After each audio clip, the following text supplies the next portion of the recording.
수온이 낮아질수록 체온을 많이 뺏기기도 하고 굉장히 부담이 될 수 있거든요. 바닷물 같은 경우는 민물보다 훨씬 미생물이 많기 때문에 어떤 감염이 좀 강력해질 수도 있고,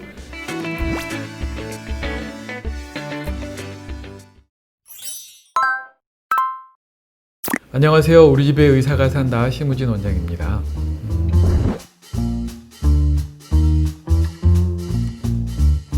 오늘도 이제 질문에 대한 답 시간인데요. 가족들 또는 친지들하고 휴가를 가게 됐는데, 바닷가로 가게 됐는데 주의해야 될 상황하고 상비약 같은 게 있을지 이런 걸 좀 알려달라고 하셨어요. 이제 휴가철이고 즐거우시잖아요. 근데 가서 즐겁게 놀고 안전하게 갔다 안전하게 와야 되니까 이제 안전하게 하는 방법에 대해서 일단 말씀드리겠습니다. 먼저 바다로 가신다고 했으니까 바다에 대한 얘기를 하면은, 바닷가는 일단은 햇볕이 좀 강하죠. 자외선도 많고 직접 내릴 수 있는 것도 있지만 이제 수면에서 반사된 것들도 있고 또 모래나 이렇게 반사된 게 많으니까 자외선을 좀 차단하시는 게 중요해요. 자외선에 많이 이제 노출이 됐을 때 자외선 A, B, C 중에서 이제 보통 A, B를 차단을 많이 하게 되는데,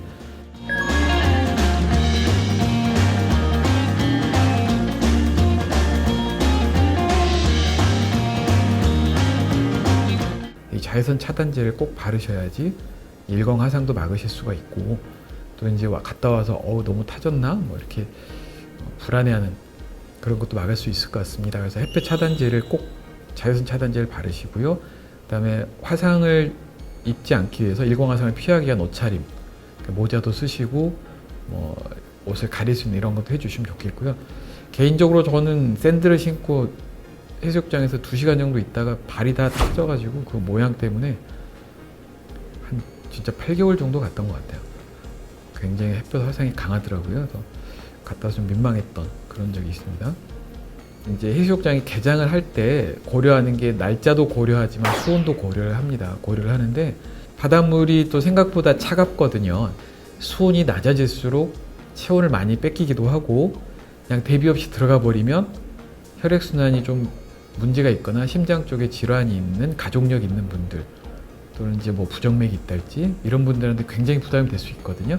그래서 바다에 들어가기 전에 충분히 몸을 덮이는 예열 과정, 준비 운동 하시고 어느 정도 이제 관절이나 근육도 풀어주시고 들어가시는 걸 권합니다.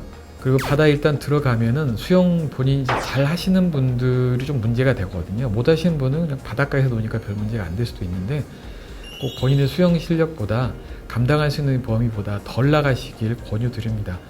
서해안은 좀 이렇게 쭉 얕지만 동해안은 깊은 편이라서 반드시 해상 구조요원이 있는 곳에 가시고요.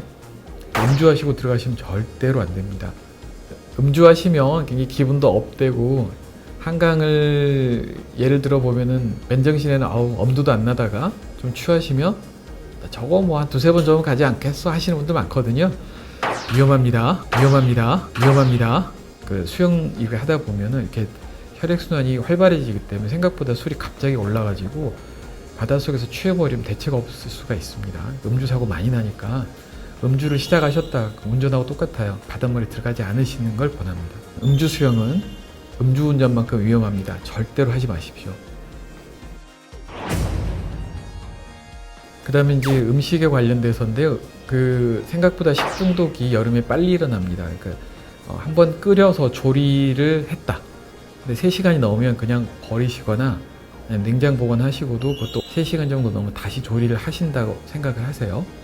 그리고 이제 갔다가 왔다 하는 동안에 운전하실 때, 혼자 할 때는 레이서처럼 하실지라도 가족하고 동승해서 가실 때는 모범 운전자처럼 천천히 하시고, 대부분 초행길인 경우가 많기 때문에 신호 잘 지키시면서 양보 운전하시고, 안전운전 하시면 얻을 수 있는 장점이 동승자들이 멀미가 많이 줄거든요. 멀미하면 또 차 안에 치우기도 힘들고 너무 힘들잖아요. 멀미약은 이제 미리 가신 지난번 영상에 저희가 이제 영상에 자세하게 설명드렸으니까 해보시고요.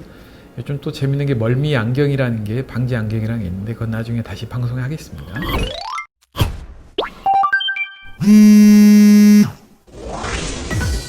그리고 상비약을 이제 말씀하셨는데, 상비약은 사실은 그렇게 많이 필요하진 않습니다. 우리나라는 외국하고 달리 병원하고 약국이 자동차로 보통 15분 내 대부분 있기 때문에 그 정도 많이 좀 아플 때는 병원하고 약국을 가시는 게 맞겠고요.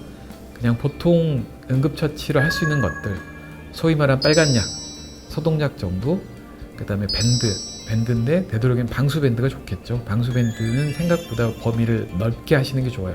자꾸 이렇게 움직이다 보면 떨어지는 경우도 많고, 물이 살짝 벌어졌을 때 틈으로 침투하면 바닷물 같은 경우는 민물보다 훨씬 미생물이 많기 때문에 그런 애들하고 일어나는 어떤 감염이 좀 강력해질 수도 있고, 특히 간이 안 좋으신 분들 같은 경우 바닷물을 타고 비브리오가 들어와서 비브리오 폐혈증이 생기는 경우가 많기 때문에 상처 있을 때는 바닷물이 안 들어가시는 게 좋아요. 그래서 준비하실 건 이제 소독약, 방수밴드 정도, 그다음에 모기 대처해서 모기 물릴 때 이제 쓸 수 있는 약들, 모기 기피제 정도. 근데 너무 독성이 강한 건 피하시고요. 그다음에 이제 많이 먹다 보면 소화제 같은 거 필요하신 분 있으니까 그 정도면 충분할 것 같습니다.